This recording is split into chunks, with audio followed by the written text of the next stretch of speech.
A car can get cheaper to build in the factory and still cost you more to own every single month. That gap matters most if you're living on Social Security, a pension, or a fixed retirement budget.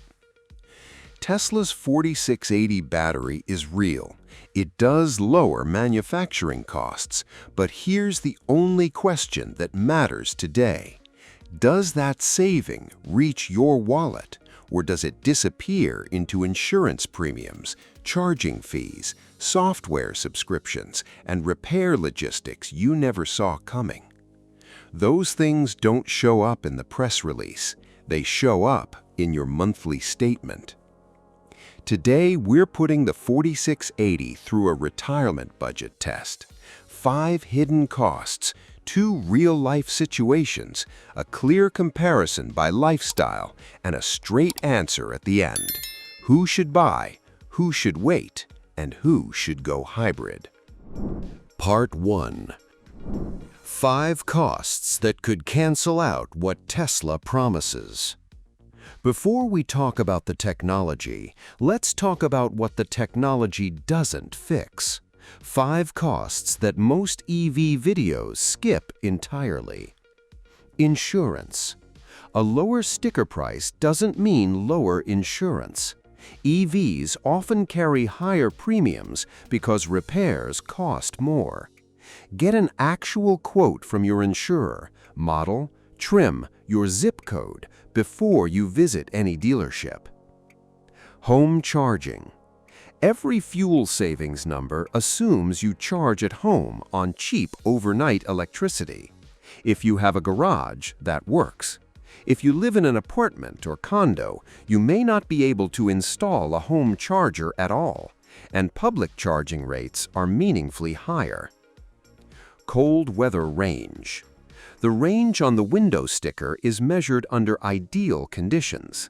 In temperatures below 40 degrees Fahrenheit, most EV batteries deliver noticeably less range in practice. If you live somewhere cold, plan around the winter number, not the advertised one. Software subscriptions. Full self-driving is a monthly fee. Some connectivity features carry recurring costs. The sticker price is not the final number. Service distance. Independent mechanics generally can't service a Tesla. If the nearest Tesla service center is far from your home, a warning light means a tow, a wait, and days without your car, not a quick garage visit. Those are the 5. Now let's look at what the 4680 actually changes. Part 2. What the 4680 battery actually does and where it stops. The name 4680 describes the cell's physical size, 46 millimeters wide, 80 millimeters tall, roughly double the size of what Tesla used before. A bigger cell stores more energy, so fewer cells are needed to fill the battery pack. Fewer cells means fewer connections, simpler manufacturing, and lower production cost. Since battery packs account for a significant share of what an EV costs to build, that matters. Tesla also redesigned the internal structure using what they call a tabless design. Older batteries forced current through narrow connector points, which concentrated heat. Heat is the main reason batteries degrade over time, why range gets shorter and resale value drops. The tabless design spreads current more evenly across the cell, which may help reduce heat stress and support longer battery life. The engineering is genuine, not a concept render, not an announcement, a real change in how the cell is built. But here's the line that should anchor every EV decision you make. Cheaper to build does not automatically mean cheaper to own. A better battery cell doesn't lower your insurance premium. It doesn't add a charging outlet to your parking structure. It doesn't move the service center closer to your home. The 4680 is a real improvement inside the car. The 5 costs we just covered exist outside it, and they don't change because the battery got better. A lot of people watching this have heard big Tesla promises before. So before we go further, let's be clear about what's confirmed and what's still being sold as coming soon. Part 3. Confirmed, projected, and marketing. Know the difference. What is confirmed? Tesla has been manufacturing 4680 cells at its Texas Gigafactory since 2022. These cells are used in Model Y vehicles produced there. Real buyers are already driving them. This is not vaporware or a concept announcement. What is also confirmed, the production ramp has been slower than originally projected, and the cost reductions announced haven't fully appeared in retail prices yet. The gap between the promise and the current sticker is real. What is still a projection is the sub-$30,000 Tesla. That price point hasn't arrived in the United States. It's been discussed and implied, but a car purchase based on a price that hasn't officially landed is not a sound retirement financial strategy. Before trusting any EV claim, 4 quick checks. Has the product actually launched at a confirmed price? Is that price from an official source? Does the federal tax credit apply to your income and tax situation specifically? And do you have a real insurance quote, not an estimate? Buying a vehicle based on a hint is not a retirement financial strategy. Now let's move those numbers out of the spreadsheet and into 2 real situations, because specs always look better on paper than bills look in the mailbox. Part 4. 2 real situations where the math breaks down. Situation 1. A 72-year-old man in Minnesota. He has a garage and drives under 40 miles a day. On paper, a Tesla with 300 miles of range sounds like far more than he needs. But in January, below 20 degrees for weeks, that 300-mile rating could drop to around 210 miles in real-world conditions. And twice a month, he drives 65 miles each way to his cardiologist. On those days, he doesn't want to think about battery percentage, nearby charging stops, or what happens if the car shows a warning light 30 miles from the hospital. He wants to get in his car and go, without variables. The question isn't whether the 4680 is technically better. It likely is. The question is whether it makes his daily life simpler or more complicated. For someone depending on their car for healthcare access in a cold climate, a Toyota hybrid may be the lower stress, lower risk choice, not because Tesla is inferior, but because peace of mind has real financial value, and it doesn't appear on any spec sheet. Situation 2. A retired couple in rural North Carolina. The 7-year fuel savings look genuinely compelling before they buy. 6 months in, the car shows a battery warning neither of them recognizes.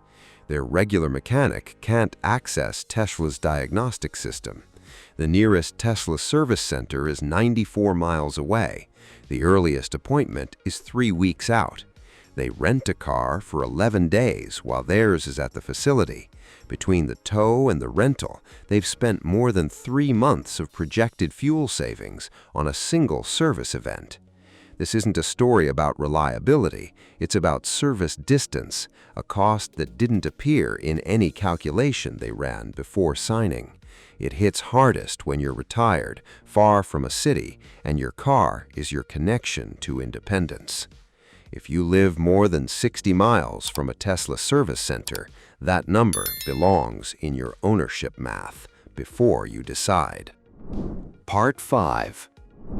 Tesla versus BYD versus Toyota hybrid. By your life, not their marketing. The right question isn't which company wins, it's which vehicle makes your monthly costs more predictable and your daily life less risky.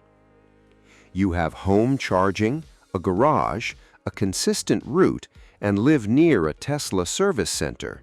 The long-term economics of a 4680 equipped Tesla can genuinely hold up. Home charging is the biggest financial advantage of EV ownership. Lower maintenance costs over 7 or 8 years are real. This is where the math works. You don't have home charging access. Public charging costs more and takes more time.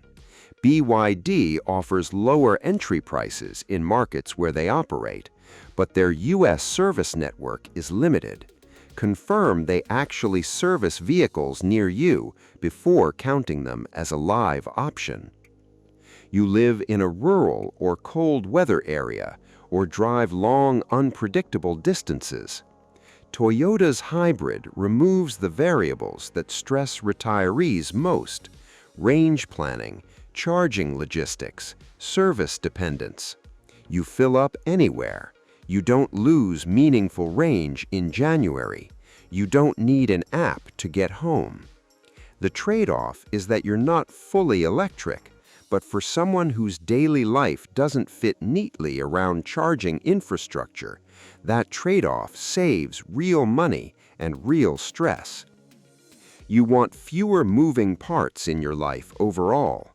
A reliable hybrid or well-maintained gas vehicle may still win on the measure that matters most at month's end: total cost combined with total peace of mind. The most valuable technology is the kind that makes your daily life simpler and your monthly bills more predictable. Part 6. Before you decide, 5 numbers to find. Run these 5, specific to you, not national averages.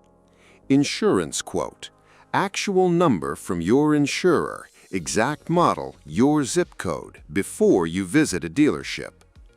Home charging: can you install one where you live? If yes, what's the installation cost? If no, what does nearby public charging cost per kilowatt hour?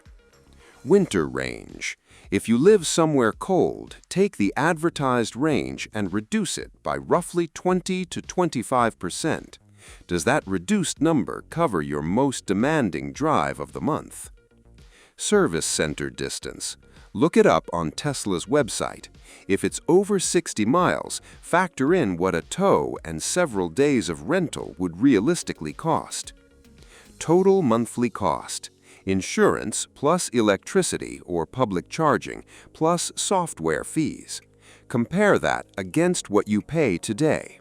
The real difference is your actual monthly impact, not the fuel-only headline figure. On the tax credit, eligibility depends on your income, your tax liability, and the specific vehicle. Retirees with lower taxable income sometimes can't use the full $7,500. Confirm with a tax professional before it enters your math. Tesla's 4680 battery is a genuine improvement. Lower manufacturing cost, better thermal design, a real step toward more affordable EVs over time, not hype. But the move from "this battery is better" to "this purchase is right for me" requires your 5 numbers, not Tesla's spec sheet. Consider buying if you have home charging, a consistent route, live near service, and plan to hold the vehicle long-term. Wait if you're on a tight fixed income, the price point you want hasn't officially arrived, or you're still missing any of the 5 numbers. Go hybrid if you live somewhere cold or rural, or simply want fewer variables in your monthly budget. That's not settling. For many retirees, it's the smarter call right now. Subscribe for this kind of breakdown every week, and leave one comment. Do you have home charging where you live? That single answer changes the entire equation.